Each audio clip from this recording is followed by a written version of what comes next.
नमस्कार दोस्तों and welcome to जी चिल्स। आइए इस रिपोर्ट को देखते हैं। चीन जाने से पहले रूस के राष्ट्रपति पुतिन भारत को 5 बड़े तोहफे दे गए हैं। सबसे बड़ा तोहफा ये है कि रूस भारत में एक और नया न्यूक्लियर रिएक्टर लगाने जा रहा है। इस तरह से देखा जाए तो रूस भारत को सस्ता तेल तो दे ही रहा है, लेकिन साथ ही वो भारत के लिए ऐसे इंतजाम कर रहा है ताकि भविष्य में भारत को तेल खरीदना ना पड़े।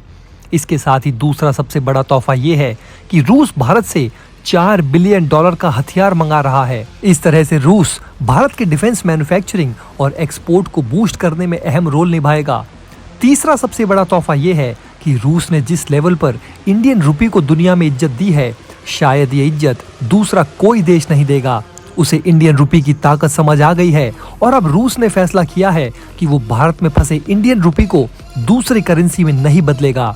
इस तरह से डॉलर के खिलाफ लड़ाई में रूस ने इंडियन रुपये को जबरदस्त मजबूती दी है। चौथा बड़ा तोहफा ये है कि रूस $147 बिलियन भारत में निवेश करने जा रहा है। जी हाँ, रूस का तकरीबन $147 बिलियन वैल्यू का इंडियन रुपीज रूस का भारत में फंसा हुआ था, लेकिन अब भारत ने स्पेशली रूस के लिए फेमा लॉ के अंदर बदलाव कर दिया है, जिसके कारण अब रूस बेहद आसानी से ये सारे पैसे भारत में निवेश कर पाएगा। रूस के द्वारा इतने भारी मात्रा में अमाउंट इन्वेस्ट करने के लिए भारत ने अपने सभी दरवाजे खोल दिए हैं। आप स्क्रीन पर देखिए, रूस अब भारत के स्टॉक मार्केट में, गवर्नमेंट सिक्योरिटीज में और इंफ्रास्ट्रक्चर प्रोजेक्ट में भी इन्वेस्ट कर पाएगा। इसके लिए रूस के इंस्टीट्यूशंस ने भारत के सेबी में खुद को रजिस्टर भी कर लिया है। इसके साथ ही रूस भारत में वंदे भारत ट्रेन और कार्गो शिप मैन्युफैक्चर कर रहा है। इंडिया में एप्पल मैन्युफैक्चरिंग को लेकर हाल ही में विदेश मंत्री एस जयशंकर जी ने चीन को लेकर एक बड़ा बयान दिया था, जिसे आप स्क्रीन पर देख सकते हैं। पांचवा सबसे बड़ा तोहफा ये है कि भारत ने रूस से भारी मात्रा में हैवी डिस्काउंट पर तेल का भंडार खरीदा है। अगर भारत रूस से ये तेल ना खरीदता तो फिर हमें गल्फ कंट्रीज से महंगे रेट पर तेल खरीदना होता और फिर भारत में यूरोप से भी ज्यादा महंगाई बढ़ सकती थी।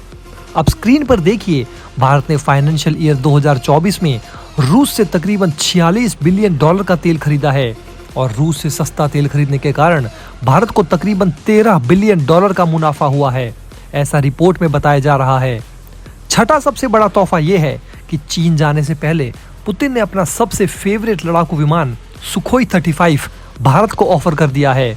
आप सभी को पता होगा कि भारत अपने MRF प्रोग्राम के तहत $20 बिलियन खर्च करके 114 लड़ाकू विमान की डील करना चाहता है, जिसे भारत में ही मैन्युफैक्चर किया जाएगा।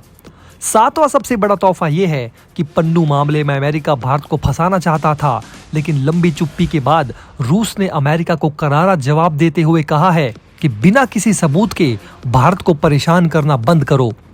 आठवां सबसे बड़ा तोहफा ये है कि पुतिन ने भारतीय कंपनियों को रूस में इनवाइट किया है। रूस का कहना है कि रूस का मार्केट भारतीय कंपनियों के लिए यूरोप में एंट्रेंस का भी काम करेगा। रूस चाहता है कि चीन के साथ साथ भारत भी रूस में आकर जमकर इन्वेस्ट करे और पूरे मार्केट का फायदा उठाए। ऐसा माना जा रहा है कि अगर रशिया लंबे समय तक आइसोलेट रह गया तो फिर भारतीय ऑटोमेटिव, इलेक्ट्रॉनिक्स और रिन्यूएबल कंपनियों के लिए वो एक अच्छा बाजार बन सकता है। आप स्क्रीन पर देखिए, फाइनेंशियल ईयर 2024 में भारत और रूस के बीच का बायलैटरल ट्रेड $65 बिलियन के पार कर गया है और विदेश मंत्री एस जयशंकर साहब का कहना है कि ये कोई टेम्परेरी फेनोमेनन नहीं है, बल्कि लंबे समय तक इस लेवल का व्यापार बने रह सकता है। इसके साथ ही अमेरिका भारत के अंदर चुनाव को लेकर बार बार उल्टा पुल्टा बयान दे रहा था, लेकिन अब पुतिन की तरफ से अमेरिका को चेतावनी दी गई है कि भारत के इंटरनल जनरल इलेक्शन में इंटरफेयर ना करें और वर्ल्ड की लार्जेस्ट इंडियन डेमोक्रेसी की रिस्पेक्ट करना सीखें। इस तरह से देखा जाए तो रशिया एक बार फिर से पश्चिमी देशों के खिलाफ भारत के लिए डिफेंडर बनकर सामने आ रहा है। यहाँ ये भी जान लेना जरूरी है कि युद्ध में फंसने के बावजूद रूस भारत को हथियार सप्लाई कर रहा है और इग्ला एस मैनपैड्स का आखिरी बैच भारत को लगभग मिल चुका है। कई विशेषज्ञों का ये भी मानना है कि भारत और चीन के बीच टेंशन को कम करने के लिए रूस एक मीडिएटर के तौर पर काम करता है।